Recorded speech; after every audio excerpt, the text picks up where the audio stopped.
Mike Rogers is back with me, CNN national security commentator and former chairman of the House Intelligence Committee. Mike, sources are telling CNN that Mueller wants to interview the president in the coming weeks. Plans to focus his inquiry on the president's decision to push out Comey and his national security advisor, Michael Flynn. You know Robert Mueller. You've worked with him. What does this tell you? Does this tell you anything about his probe?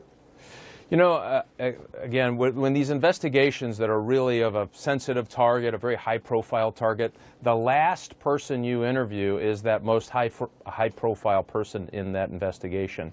And why you would do that is you build your case along the way. So people come in for an interview with their lawyer, probably don't get a lot of information, but there's tidbits in there. And then the investigators move on to the next one. Now they have cooperating witnesses.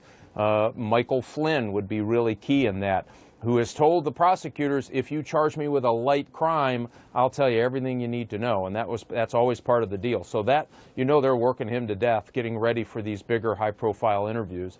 And so that's normally the end. 95% of the time, Don, I'd be surprised if that weren't a wrap-up, at least on a portion of the investigation.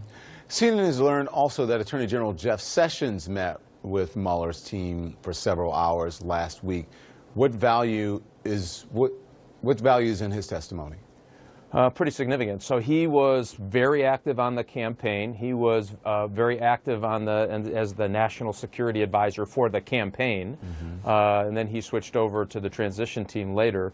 So he would have been involved in lots of those discussions, along with Michael Flynn, Bannon, and others who were on the campaign. So his testimony would be very, very relevant, especially if they were saying, hey, were you being the Trump campaign, were you actively seeking help from the Russians? Remember, we have all agreed that the Russians were trying to interfere in the election. That is not really a disputed fact.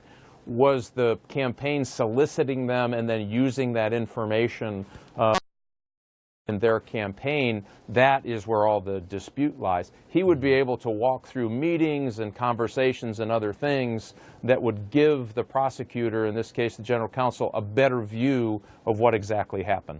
Mike Rogers, always a pleasure. Thank you, sir. Thanks, Don. Appreciate it. I still think it looks like you're 17.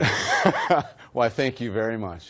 Thank you very much. I'm going to have to come to you for advice.